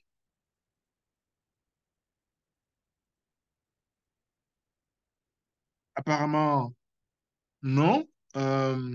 Il y a une autre question dans le chat de Vincent, Monsieur Vincent Aguet, euh, qui demande le lien, le rapport entre la Commission des Nations Unies pour le droit commercial international avec la Cour de justice, la Cour commune de justice d'arbitrage de l'OADA. Euh, Est-ce que la réforme a pris en compte les réticences des États? Par exemple, au Bénin, ces dernières années, les gouvernements ont souvent rejeté les sentences arbitrales défavorables issues de procès opposant l'État aux investisseurs. Euh, donc, déjà, quel est le lien entre la Commission et la Cour commune de justice et d'arbitrage de l'OADA? Et quel est le degré de réception que les États donnent par rapport à ces mécanismes-là? Je pense que c'est à nouveau pour moi. Donc, des rapports avec la Cour commune de justice et d'arbitrage, nous n'en avons pas. Par contre, nous avons des liens très étroits avec l'OADA, avec le secrétariat permanent de l'OADA, puisqu'en fait, l'OADA fonctionne, je ne sais pas si ça va être politiquement correct, mais comme une mini CNUTSI, dans la mesure où elle a comme objectif l'harmonisation du droit privé, en fait, du droit privé entre les différents États qui sont membres de l'OADA. Donc, on fait le même travail et on travaille beaucoup ensemble, mais par contre, la Cour commune de justice et d'arbitrage, elle a son propre rôle au sein de l'OADA et elle n'a pas, a priori, elle est pas prise en compte la réforme, puisque elle est pas, il n'y a pas de question sur son rôle et sur sa fonctionnalité. Et la deuxième question, savoir que si la réforme prend en compte les réticences des États, oui, complètement. C'est en fait la raison pour laquelle, dans le mandat qui a été donné à la CNUTSI et qui a été donné à ce groupe de travail 3, il a été décidé que les débats, les délibérations doivent être menés par les États. C'est-à-dire c'est aux États de participer et de faire les propositions et de délibérer et de discuter et d'adopter. Donc, c'est fait par les États et c'est vrai qu'on a la chance d'avoir une très forte participation des pays africains. Le Bénin n'est pas le pays le plus actif, mais bon. Par contre, on a des pays africains qui sont très, très impliqués et qui font beaucoup de propositions et qui participent à toutes les discussions. Donc, c'est vraiment, vraiment très fortement pris en compte. Merci beaucoup, Madame la secrétaire. Alors, Madame Sonda, tout à l'heure, vous avez parlé de réformes souples et adaptables, mais de façon concrète, comment les États africains peuvent l'utiliser comme outil de mise en œuvre, notamment du protocole sur l'investissement de la ZLECAf? Alors, merci. Alors, je parlais de souple et adaptable dans la mesure où toutes les propositions de réforme pour ce qui concerne les règles de procédure, en fait, sont adaptables. Il n'y a rien qui est obligatoire pour les États. Les États peuvent quand même changer, prendre ce qui les arrange. Et c'est là Mais où je trouve... mais est-ce que ce n'est pas un problème en soi? Non, moi je pense que c'est plutôt un avantage que de ne pas enfermer les États dans la rigueur du formalisme d'un cadre. Formalisme qui a été aussi un peu reproché au CIRDI. Parce que le CIRDI, c'est qu'on se retrouve ici dans un centre avec un cadre beaucoup plus formel, une procédure formelle à suivre. Et donc, les États n'avaient pas le choix, il n'y avait pas de marge de manœuvre au niveau du CIRDI. D'où les critiques sur sur la procédure du CIRDI. Et je pense que l'avantage de cette réforme, c'est que oui, on arrive avec des propositions d'articles, mais les États ne sont pas obligés de prendre cet article-là. Mais les États peuvent quand même, et je pense que les États devraient, il y a quand même certains avantages sur certains articles, comme que ce soit la garantie des frais ou encore le financement par les tiers, c'est hyper important pour les petites et moyennes entreprises. Et donc, pour le contexte africain, je pense que ça, c'est des éléments de la réforme qui peuvent être utilisés dans le cadre de la procédure. On n'a pas encore la procédure qui va être proposé dans le protocole sur l'investissement. On avait une annexe dans la version 2021. Et dans la version 2021, on voit qu'il n'y a rien je n'ai pas vu rien d'extraordinaire dans cette procédure, à part la référence qui est faite à l'article 27 des règles de procédure de la ZLECAf. L'article 27 qui permet, et ça dans la procédure de règlement des différends entre États, l'article 27 permet aux États de ne pas choisir la procédure de l'organe de règlement des différends, mais de choisir une procédure d'arbitrage. C'est un peu de l'arbitrage ad hoc qui est permis dans cet article-là. Et donc, une partie qui va vouloir passer par l'arbitrage ad hoc pour régler son différend, cette partie-là va devoir convenir de la procédure à suivre. Procédure qui n'est pas précisée parce que l'article 27 dit que les parties conviennent de la procédure. Et c'est là où, au lieu que les parties eux-mêmes écrivent encore la procédure comme ce qu'on a dans les arbitrages ad hoc qui, aujourd'hui, on essaie de remettre en question l'arbitrage ad hoc pour éviter, évidemment, avoir plus d'harmonisation et plus de prévisibilité. Donc, pour ça, je trouve que cette procédure-là peut être un outil parce que ça va permettre d'éviter de multiplier des procédures ad hoc différentes et d'avoir quand même la même procédure ad hoc qui va être utilisée par les États qui choisiraient, par exemple, l'arbitrage. Donc, il y a une base d'harmonisation de départ, à mon avis, qui, par la langue, pourrait permettre de mettre en œuvre le protocole tout en ayant des règles harmonisées. C'est dans ce sens-là. Je ne sais pas si ça vous éclaircit plus. Oui, bien sûr, bien sûr. Merci beaucoup. Alors, docteur Diop, vous avez notamment évoqué la question, enfin, le centre consultatif multilatéral comme éventuellement l'un des moyens d'équilibre entre les intérêts privés et publics. Mais comment peut-elle agir efficacement pour assurer un tel équilibre? Euh, est-ce que ces décisions, en tout cas, ou recommandations, lient les États ou les investisseurs de façon concrète? Comment agirait-il pour un équilibre réel entre les États et les investisseurs privés? Merci beaucoup. En fait, lorsque j'évoquais le centre consultatif multilatéral, ce n'était pas par rapport à pour remédier au déséquilibre. C'est-à-dire, je faisais allusion au fait que l'installation de ce centre pour contribuer à amoindrir le coût de l'arbitrage. Bien sûr. Voilà. Pourquoi? Parce que, par exemple, ce centre, s'il est instauré, l'État d'accueil qui est en contentieux avec un investisseur peut déjà recevoir certaines orientations, certains conseils qui lui permettent, et même ce centre, s'il est très bien développé, lui-même peut regorger de ses propres arbitres. Donc, l'État n'est plus obligé, ne se plus tenu d'aller chercher un arbitre qui rentre pour la première fois et qui peut le taxer des honoraires un peu exorbitants. Donc, le centre est là déjà, il contribue dans le centre. Donc, si toutefois il a besoin d'un arbitre, le centre peut lui procurer un arbitre. C'est dans ce cadre que je parlais de l'intérêt du centre, c'est-à-dire que ça peut amoindrir les coûts de l'arbitrage. C'est tout cet aspect-là. D'accord, Oui. très bien. Mais merci beaucoup, docteur. Alors, je vois une autre question dans le chat de Odilon Koukoubou qui demande, je pense que la question est adressée à Madame la secrétaire, comment la Cour envisagée s'articule-t-elle aux ordres juridiques nationaux et régionaux? Pourrait-elle être directement saisie ou le requérant devrait-il épuiser les voies de recours nationales et régionales?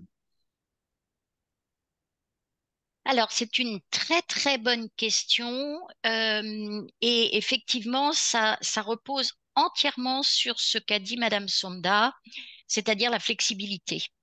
Ce que les États ont souhaité dès le départ, c'est avoir une espèce de menu de différents endroits ou de différents forums pour régler les de différentes méthodes, de différentes procédures et d'avoir la possibilité de les développer dans le cadre du groupe de travail de la CNUTSI sans toutefois être obligé de les adopter à la fin. C'est-à-dire qu'on peut très bien décider quand on va quand la réforme sera terminée, elle fera l'objet d'un traité. Et dans ce traité, il y aura un certain nombre de protocoles. Et ces protocoles seront, par exemple, le protocole établissant le centre d'assistance technique. Vous imaginez bien que tous les États ne vont pas devenir membres du centre d'assistance technique parce que certains États n'en ont pas besoin. Certains États pensent qu'ils ont leur équipe interne déjà qui gère les différends. Et par contre, il y a un certain nombre d'États qui vont être très intéressés à devenir membres du protocole qui établit le centre d'assistance technique. Il en est de même pour l'établissement de la Cour. Dès le départ, nous savons d'ores et déjà que l'Union européenne, avec ses 27 pays membres, plus les pays membres les pays avec lesquels l'Union européenne a conclu un traité de libre commerce, de libre-échange, vont devenir membres de cette Cour, puisque ce sera la seule voie pour régler les différends qui naîtraient de l'application de ce traité de libre-échange. Mais par contre, il est tout à fait possible pour les États de ne pas devenir membres de cette Cour ou bien d'introduire, et ça fait l'objet d'une discussion actuellement, d'établir l'obligation d'épuiser ou en tout cas d'avoir un recours aux juridictions internes avant de pouvoir aller soumettre un différend à la Cour qui sera établi et auquel il pourrait vouloir adhérer. Voilà, donc si vous voulez, je crois que Madame Sonda, Micheline, chère Micheline, vous avez bien mis en exergue le maître mot, c'est ce que les États veulent, c'est de la souplesse.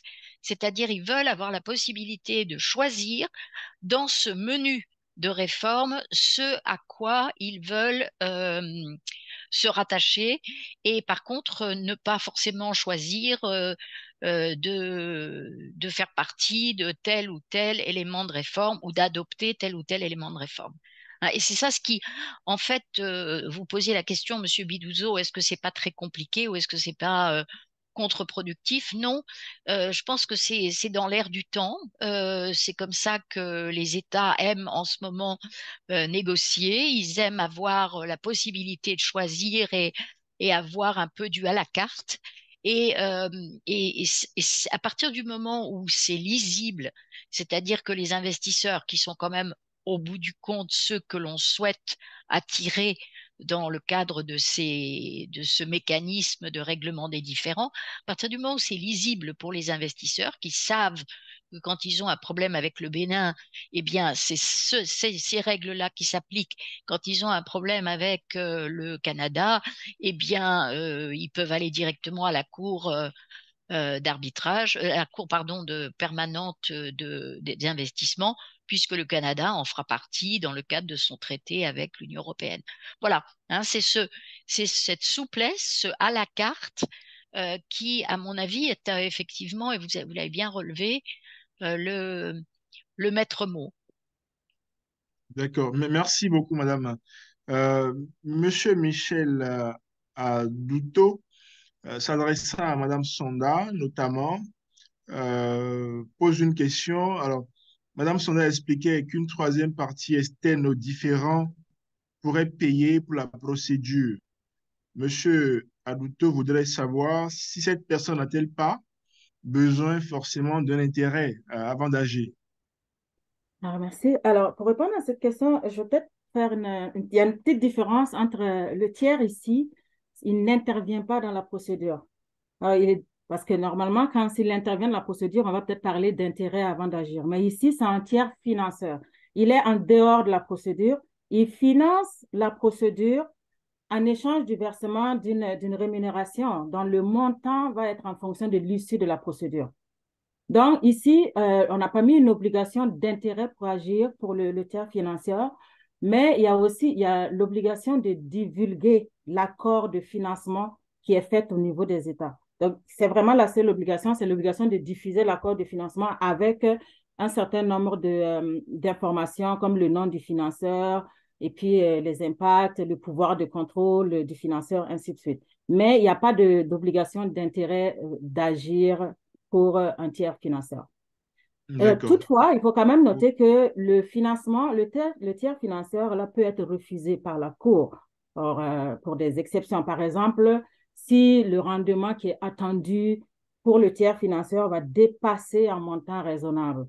Donc, on peut considérer que, je ne vais pas prendre d'exemple là, mais si le montant que le tiers financeur reçoit en contrepartie de son financement est déraisonnable, en ce moment, le tribunal pourra refuser le tiers financeur.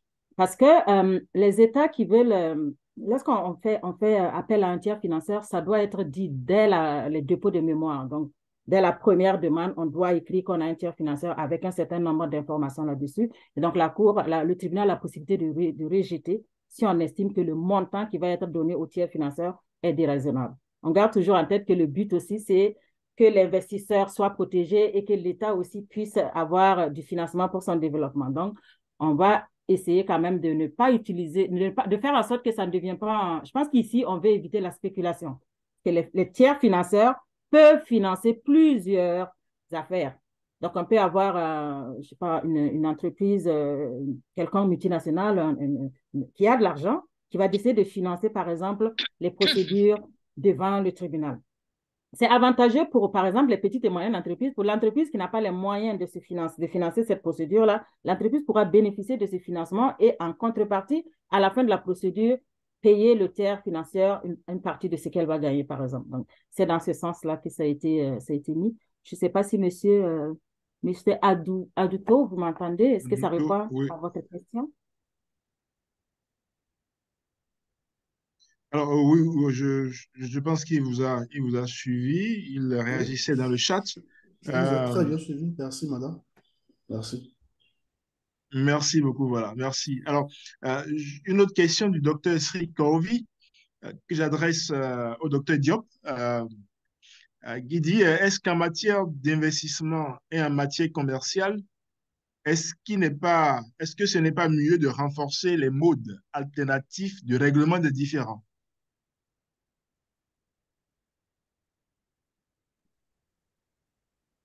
Alors oui, merci pour la question. Vous savez, en fait, renforcer les modes alternatifs de règlement différent, c'est toujours bien si on peut plus avoir de la médiation, la conciliation, c'est toujours une bonne chose. Mais vous savez que des matières telles que l'investissement, la matière d'investissement, ce sont des parties. La complexité de ce règlement, c'est que ce sont les parties qui sont liées. Il y a un État d'accueil et un investisseur étranger. L'État, vous savez qu'il est souverain. Et donc, c'est deux sujets qui sont complètement différents. L'autre, c'est un sujet de droit international. Lui, c'est une personne morale, c'est une personne de droit privé. Donc, c'est un contentieux qui mérite d'être encadré, qui mérite d'être... L'État, il faut le prendre avec un peu de souplesse parce qu'effectivement, il est libre. Bon, je ne vais pas dire qu'il est libre, mais un État qui refuse d'exécuter une décision judiciaire,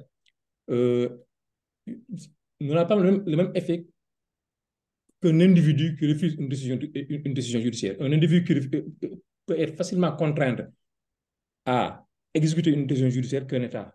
C'est pour cela que ces mécanismes de règlement différents sont un peu particuliers, comme l'arbitrage. Donc, ça peut être que soit l'arbitrage ou la médiation, la conciliation. C'est-à-dire que ce sont des procédures qui requièrent de la souplesse et effectivement, ne pas trop contraindre les États dans des règles procédurales.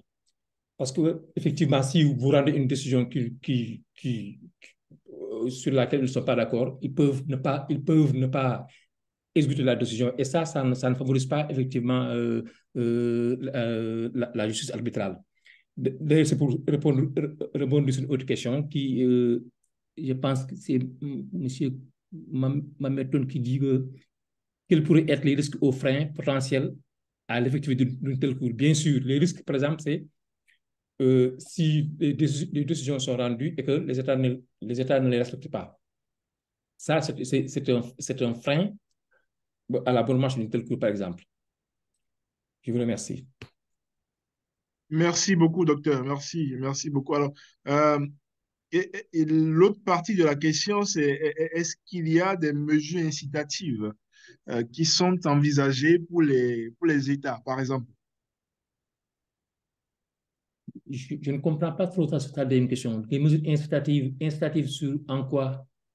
Toujours dans l'hypothèse de la mise en place de la Cour multilatérale permanente. Les mesures qui peuvent être incitatives, c'est de sensibiliser l'État, sensibiliser les fonctionnaires, les autorités politiques, pour les faire bien comprendre l'intérêt de l'installation de cette Cour. Parce que plus ils comprennent, par exemple, l'intérêt de l'installation de cette Cour que de l'habitat ad hoc, ça pourrait bien aider à éviter certaines incompréhensions. Donc, plus il faut sensibiliser les États, les former les magistrats, former les décideurs politiques dans les prises de décision. Très bien, merci beaucoup, docteur. Alors, nous savons tous que le droit international est par essence un droit des rapports de force. Et Madame la secrétaire tout à l'heure disait que les États, ils sont nombreux, environ 120. Chacun tire dans le sens qu'il arrange. Quelles sont les chances de voir ces réformes aboutir effectivement? Alors, moi, je suis quelqu'un de très optimiste de nature. Et en plus, j'ai maintenant un petit peu de recul par rapport au fonctionnement du groupe de travail 3. Et je peux vous dire que je pense absolument que ces réformes vont aboutir. Ce qui risque de mettre un petit peu plus de temps, c'est la mise en place effective, notamment par exemple cette cour de première instance ou de première et seconde instance des investissements. Elle va pas être mise en place en 2026.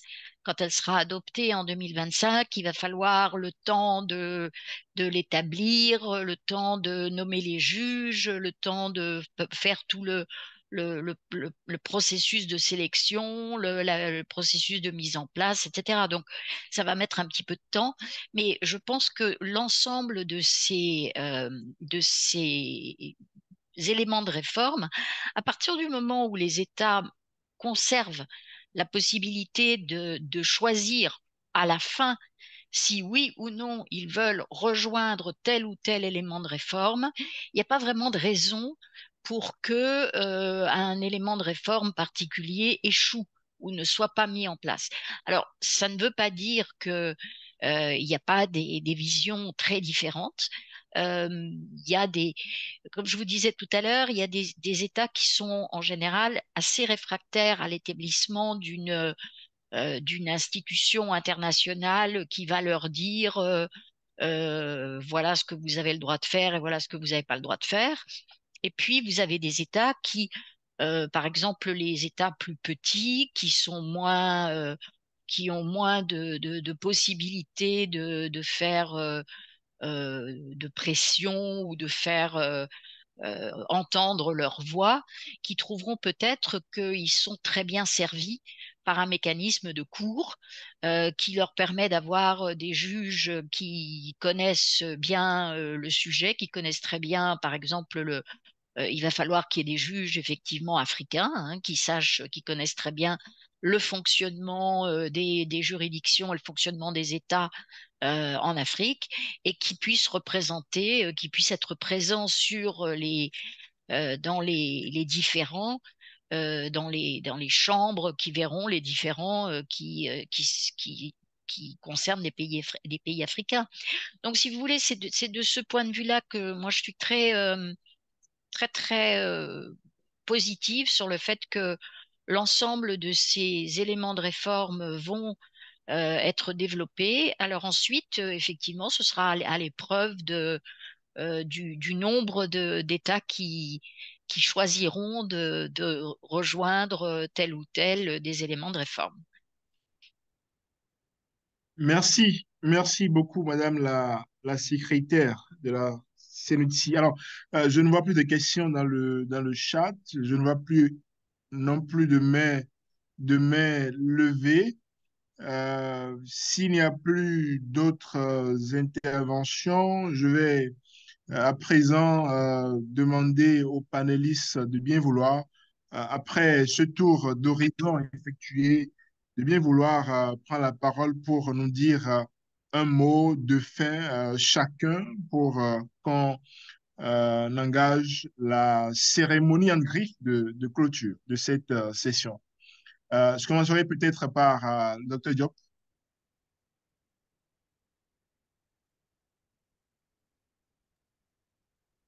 Oui, merci. Merci, Monsieur Budozo.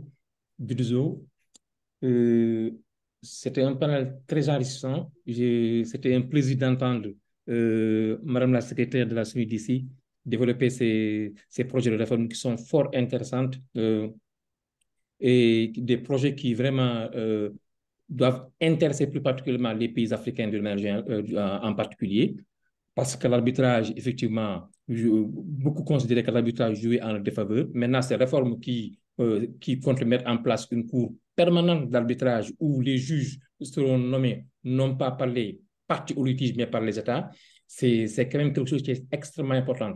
J'ose espérer qu'ils ont commencé déjà à envoyer des plénipotentiaires, des fonctionnaires pour qu'ils puissent prendre part à ces travaux. C'est extrêmement important pour les pays africains en particulier. Je remercie aussi surtout également Mme Soumaora pour sa brillante intervention. Aujourd'hui, j'ai beaucoup appris. Je me suis mis au même niveau qu'aux étudiants qui sont en train de suivre le panel. J'ai beaucoup appris de ces deux dames et fait franchement, merci aussi pour vous, aussi, M. Budozo. J'ose espérer que ce panel euh, aura un autre jour, voilà, des jours meilleurs en fait. Merci beaucoup. Merci beaucoup à vous, docteur Diop. Madame Sonda, pour mot de fin. Merci, Monsieur Bidozo. Alors, je tiens déjà à remercier Monsieur Bidozo en premier, parce que c'est lui qui m'a invité à ce panel en premier. Je tiens aussi à remercier Madame la secrétaire pour, euh, pour toutes les informations qu'on a eues et pour ce débat vraiment des plus enrichissants sur la réforme. C'est bien d'avoir quelqu'un de l'intérieur qui porte la réforme, qui nous parle de ces questions. Et je finirai par dire merci aussi à Monsieur Diop pour cette analyse sur l'intérêt, très intéressante. En tant que moi, j'enseigne le cours sur le droit des investissements internationaux depuis 4 ans maintenant à Sherbrooke ici. Et l'intérêt est toujours une question qui revient, qui soulève beaucoup d'intérêt, de discussion avec mes étudiants. Donc, vraiment, merci pour ça. Je tiens aussi à remercier tous les participants qui sont ici. J'espère que ma présentation a été des plus claires parce que je vais considérer ça comme ça vu qu'on n'a pas eu beaucoup de questions.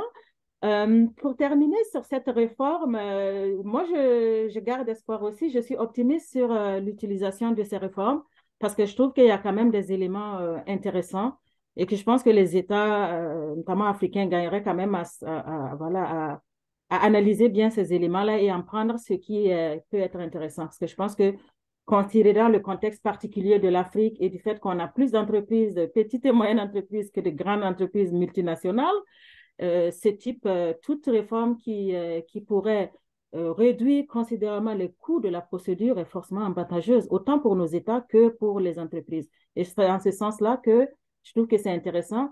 Considérant aussi aujourd'hui, la non-contraignabilité de cette réforme, pour moi, est l'avantage de cette réforme. Le fait que ce soit souple, qu'on n'est pas obligé d'être enfermé dans un système formel, parce que de nos jours, les États sont de plus en plus réfractaires à tout ce qui est contraignant, qu'on va plus dans de la soft law. Et je pense que présenté comme ça, on le présente un peu comme de la soft law, comme du droit mou, mais qui en réalité ne l'est pas. Une fois que les États vont le prendre et l'introduire dans un accord, il va devenir obligatoire. Et donc, je pense que cette façon de faire cette réforme, de cette façon de la partir du droit mou au droit dur, permet quand même de mieux l'utiliser. Et je pense que ça peut être avantageux pour l'Afrique et pour le protocole sur l'investissement qu'on attend encore, notre annexe sur les règles de procédure. Donc, à cela, je pense que ça peut être c'est un outil quand même qui mérite réflexion pour les États africains.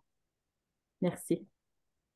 Merci beaucoup, Madame Sonda. Alors, Madame la secrétaire, pour votre mot de fin, qui n'est pas encore le mot de conclusion.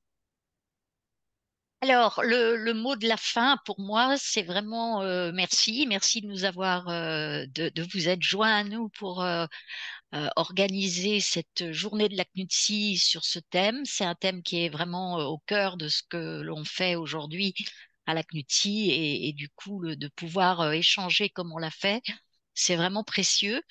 Je suis ravie de toutes les questions, de tous les commentaires, de toutes les analyses que j'ai pu entendre de la part de mes deux co-panélistes et vous aussi, Monsieur Bidouzo. Et donc, voilà, mon mot de la fin, c'est merci beaucoup et surtout, continuez à bien suivre ce qui se passe et n'hésitez pas à revenir vers nous. On a plusieurs possibilités de vous inclure, par exemple, si vous souhaitez écouter en ligne ce qui se discute ou bon. Pas en tant qu'individu, mais enfin, si vous rejoignez une ONG, par exemple, qui est accréditée auprès des Nations Unies, vous pouvez participer à distance. Donc, n'hésitez pas à nous contacter, hein. On fait vraiment tout ce qu'on peut pour être inclusif. C'est le maître mot, hein, d'avoir tout le monde, tous ceux qui veulent y participer peuvent le faire. Et vraiment, n'hésitez pas. Voilà. Et merci infiniment. Merci, merci beaucoup, Madame la secrétaire. Je rappelle que nous sommes ici depuis 17 heures, heure de Cotonou, dans le cadre de ce SIAF panel spécial qui s'inscrit également, qui coïncide avec les journées de la Commission des Nations Unies pour le droit commercial international. Nous avons réfléchi depuis 17 heures sur la réforme du règlement des différends entre investisseurs et États à la Commission, notamment sur les éléments de réforme et les impacts pour l'Afrique. Nous avons essayé de naviguer sur plusieurs vagues, celles des principes guidant la réforme, c'est des éléments de la réforme, leur définition, la physionomie projetée d'un système de règlement des différends entre les États et les investisseurs. Nous avons également euh, retenu que la réforme est d'une telle souplesse qu'elle peut être un outil important de mise en œuvre, par exemple, du protocole sur l'investissement de la ZLECAf. Nous avons également convenu de ce que il y avait un déséquilibre initial en défaveur des investisseurs étrangers et que progressivement, il y a eu des outils d'équilibre par rapport, donc, pour protéger à la fois les intérêts publics et les intérêts privés des investisseurs. Alors, nous avons eu à faire tout ceci avec Madame Anne Joubin-Bré, secrétaire de la CENUTI, qui est également directrice de la division droit commercial international au Bureau des Nations, des affaires juridiques des Nations Unies, avec également Madame Micheline Sonda, qui est chargée de cours à la faculté de droit de l'Université de Sherbrooke, et avec Monsieur Abdoulaye Diop, docteur en droit et expert sur les politiques de promotion et de protection des investissements internationaux. Alors, je voudrais remercier les différents panélistes pour l'honneur et le bonheur qu'ils nous ont fait d'avoir été là et d'avoir partagé avec nous leur expérience et leur connaissance sur la question. Merci de votre générosité intellectuelle. Merci infiniment et remercier les panélistes également d'avoir été là avec nous et d'avoir contribué aux échanges avec les différentes questions et observations faites. Il est 18h52. Nous sommes censés boucler à 19h00. Il est prévu deux mots de conclusion. Celui du président du SIAF, s'il est toujours avec nous, il pourra prendre la parole. Sinon, invité Madame Joubin-Bray, je disais que ce n'était pas encore son mot de conclusion, mais de fin. Je ne sais pas trop s'il faut encore lui redonner la parole. Si elle a envie de dire un mot, ce sera le bienvenu. Mais déjà, je vous invite à visiter les pages du SIAF, le SIAF sur son site web www.siaf.org pour voir ce qu'il y est, ce qu'on y produit au quotidien et ce qui est fait comme activité au jour le jour. Madame Joubin-Bré, vous avez un mot de conclusion à dire rapidement, éventuellement? Non, oui?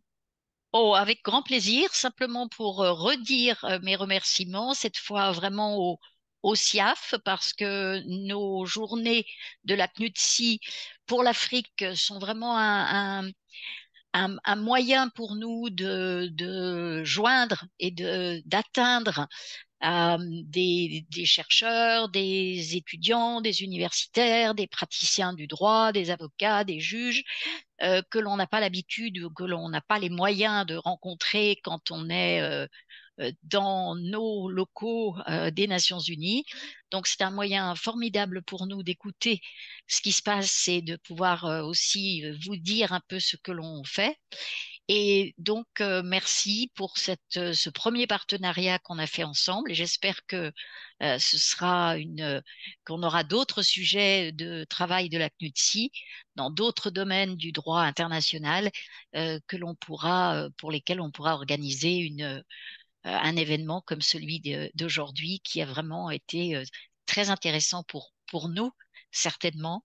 Et donc, voilà, un mot de remerciement et un appel à le refaire dès que vous en aurez l'opportunité. Merci beaucoup. Merci, Madame la secrétaire. Je voudrais penser que c'est un point de départ pour une collaboration fructueuse pour l'avenir. Merci encore de cet honneur que vous nous avez fait. Ça a été un plaisir de pouvoir travailler avec vous et je voudrais remercier ici, enfin, Monsieur Benjamin Hérissé, Ah oui. qui a été vraiment la cheville ouvrière de cette activité que j'ai vu rapidement connectée tout à l'heure, mais apparemment qui est reparti. En tout cas, merci, Monsieur Benjamin Hérissé, pour votre travail constant et ce sacrifice que vous avez eu à faire tous les jours pour qu'on ait cette activité-là. Merci infiniment. Merci à toutes, merci à tous et bonne soirée et à bientôt. Merci. Au Merci, bonne revoir. soirée à vous. Au revoir. Un grand merci, au revoir. Au revoir. Au revoir. Au revoir, à bientôt.